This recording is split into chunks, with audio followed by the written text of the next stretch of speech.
Persaingan ketat di grup C putaran ketiga kualifikasi Piala Dunia 2026 zona Asia terus memanas. Grup ini diisi oleh tim-tim tangguh seperti Jepang, Australia, Indonesia, Arab Saudi, Bahrain, dan Cina.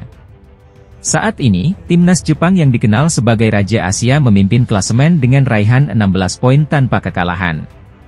Di posisi kedua ada Australia dengan 7 poin, sementara 4 tim lainnya, termasuk Indonesia, Arab Saudi, Bahrain, dan Cina, sama-sama mengantongi 6 poin. Timnas Indonesia menempati posisi ketiga klasemen sementara berkat keunggulan produktivitas gol. Hasil ini menempatkan skuad Garuda dalam situasi yang cukup menguntungkan, meski perjalanan menuju Piala Dunia 2026 masih panjang. Media Cina, 163.com, menyoroti ambisi besar timnas Indonesia untuk lolos ke Piala Dunia. Dalam artikel mereka, disebutkan bahwa langkah signifikan telah diambil, termasuk penunjukan pelatih baru, Patrick Kluivert, dan naturalisasi pemain keturunan. Judul artikelnya berbunyi, Timnas Indonesia optimalkan persiapan tunjukkan ambisi. Media tersebut juga mengapresiasi kemenangan mengejutkan Indonesia atas Arab Saudi di laga sebelumnya. Dengan posisi saat ini, peluang timnas untuk finish di 4 besar grup dinilai masih terbuka lebar. Namun, semua mata kini tertuju pada 2 pertandingan penting di bulan Maret mendatang. Salah satunya adalah laga melawan Bahrain pada 25 Maret di Indonesia. Pertandingan ini dinilai syarat tensi, mengingat pertemuan pertama di Bahrain yang berakhir dengan skor 2-2. Gol penyama kedudukan Bahrain kala itu dinilai kontroversial karena tercipta di luar masa tambahan waktu yang seharusnya memicu kecaman dari penggemar sepak bola. Media Cina menyebut duel Indonesia versus Bahrain akan menjadi momen krusial. Selain persaingan di klasemen, tensi konflik di pertemuan sebelumnya dipastikan menambah tekanan pada kedua tim. Hanya 2 tim teratas grup C yang berhak mendapatkan tiket langsung ke Piala Dunia 2026, sementara tim di posisi ketiga dan keempat harus melalui babak playoff tambahan. Ketua Umum PSSI, Erick Thohir, mengungkapkan rencana penggunaan pesawat charter bagi timnas Indonesia sepulang dari Australia pada laga kualifikasi Piala Dunia 2026. Langkah ini dilakukan untuk memastikan para pemain memiliki waktu istirahat optimal sebelum menghadapi Bahrain, 5 hari setelah laga melawan Seychelles. Menurut jadwal, skuad Garuda akan bertandang ke markas Australia pada 20 Maret 2025 di Sydney. Hanya berselang beberapa hari, tepatnya pada 25 Maret, Indonesia dijadwalkan menghadapi Bahrain di kandang. Erick menjelaskan, pesawat charter ini bertujuan mempercepat perjalanan timnas Indonesia kembali ke tanah air agar waktu persiapan untuk menghadapi Bahrain dapat dimaksimalkan.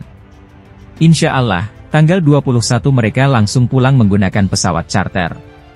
Jadi, tanggal 22, 23, 24 mereka bisa dalam kondisi maksimal dan beristirahat, ujar Erick saat ditemui di Stadion Pakansari, Bogor, Sabtu, 8 Februari 2025. Fasilitas ini juga diharapkan dapat menjaga kebugaran pemain agar terhindar dari kelelahan.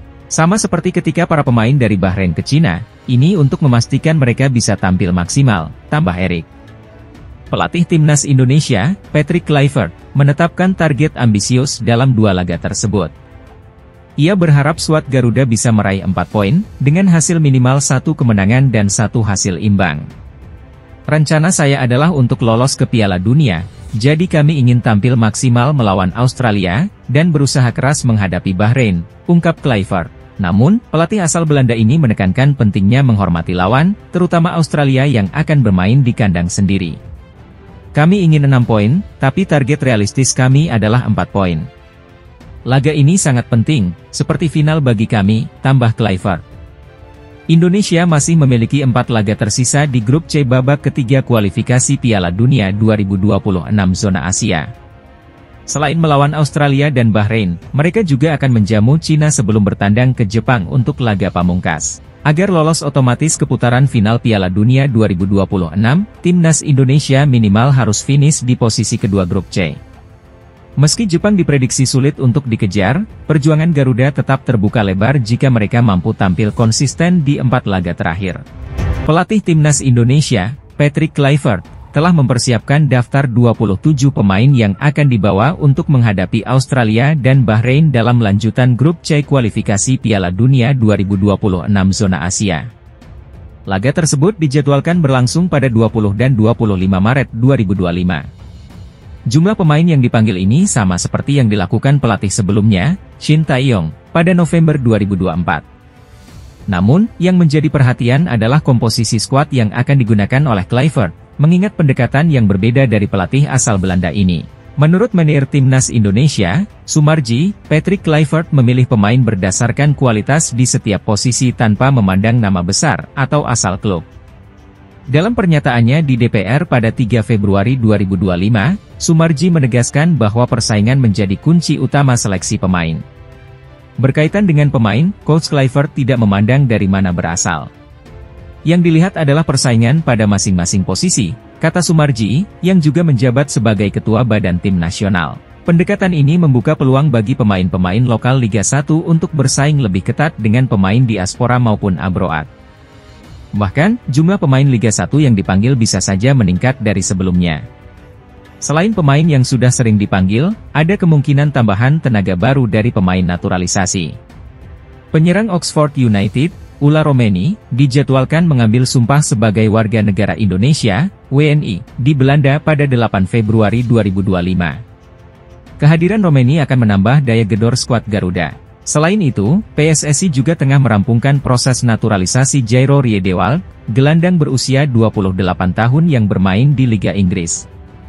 Setelah pemberkasan selesai, Riedewald direncanakan menjalani tes kesehatan dan wawancara dengan Badan Intelijen Negara, BIN, di Indonesia. Jika semua proses berjalan lancar, ia diharapkan bisa bergabung saat laga melawan Australia. Berikut adalah prediksi 27 pemain yang kemungkinan besar akan dipanggil Patrick Kluivert untuk dua laga penting ini. Kiper, Martin Paes, Emil Audero, Hernando Ari. Bek, Jay Itzes, Mees Hilgers, Rizky Ridho, Kevin Dix, Justin Hubner, Kelvin Verdong, Elkan Bagot, Shane Patinama, Sandy Walsh, Asnawi Mangkualam, Pratama Arhan. Gelandang, Ivar Jenner, Tom Haye, Nathan Choe Aon, Marcelino Ferdinand, Jairo Riedewald, Ricky Kambuaya, Mark Klok. Penyerang, Eliano Rogers, Ragnar Oratmangoen, Rafael Struijk, Ula Romeni, Egy Maulana Fikri, Ramadan Sananta. Dengan komposisi ini, Timnas Indonesia diharapkan mampu tampil maksimal menghadapi dua laga berat. Satu harapan besar adalah, para pemain bisa memberikan performa terbaik demi membawa skuad Garuda semakin dekat ke Piala Dunia 2026. Menarik untuk menyaksikan bagaimana Patrick Kluivert meramu strategi dan memanfaatkan potensi pemain yang dimilikinya untuk mencuri poin penting dari Australia dan Bahrain. Laga ini akan menjadi ujian besar sekaligus peluang emas bagi Indonesia di pentas internasional. Anggota Komisi X DPR RI resmi memberikan izin kepada 3 pemain keturunan Eropa untuk menjalani proses naturalisasi demi memperkuat Timnas Indonesia di babak kualifikasi Piala Dunia 2026. Keputusan ini diambil dalam rapat kerja bersama Menteri Pemuda dan Olahraga, Menpora, Dito Aryo Tejo dan perwakilan PSSI pada Senin, 3 Februari 2025. Dalam rapat tersebut, DPR, Menpora, dan PSSI membahas kebutuhan Timnas Indonesia untuk menghadapi berbagai kompetisi internasional, termasuk target besar lolos ke Piala Dunia 2026. Setelah melalui diskusi yang mendalam, Komisi X DPR akhirnya menyetujui langkah naturalisasi ini dengan pertimbangan strategis untuk meningkatkan kekuatan skuad Garuda di kancah dunia. Keputusan ini menjadi sinyal kuat atas besarnya harapan masyarakat Indonesia untuk melihat Timnas berlaga di panggung tertinggi sepak bola dunia. Dukungan penuh dari berbagai pihak menjadi kunci untuk mewujudkan mimpi yang telah lama dinantikan tersebut. Sebagaimana diketahui, sepak bola Indonesia memiliki sejarah panjang yang dipenuhi pasang surut. Dari kegagalan hingga angan-angan yang tak terwujud, bahkan pernah mengalami sanksi FIFA akibat konflik internal di tubuh PSSI. Skuad Garuda juga sering gagal mendominasi di ASEAN dan belum pernah meraih gelar juara AFF. Namun, keadaan kini mulai berubah. Indonesia menjadi satu-satunya wakil ASEAN yang berhasil melaju hingga babak ketiga kualifikasi Piala Dunia 2026 zona Asia. Pencapaian ini membuat sejumlah negara ASEAN merasa terancam dengan kebangkitan sepak bola Indonesia.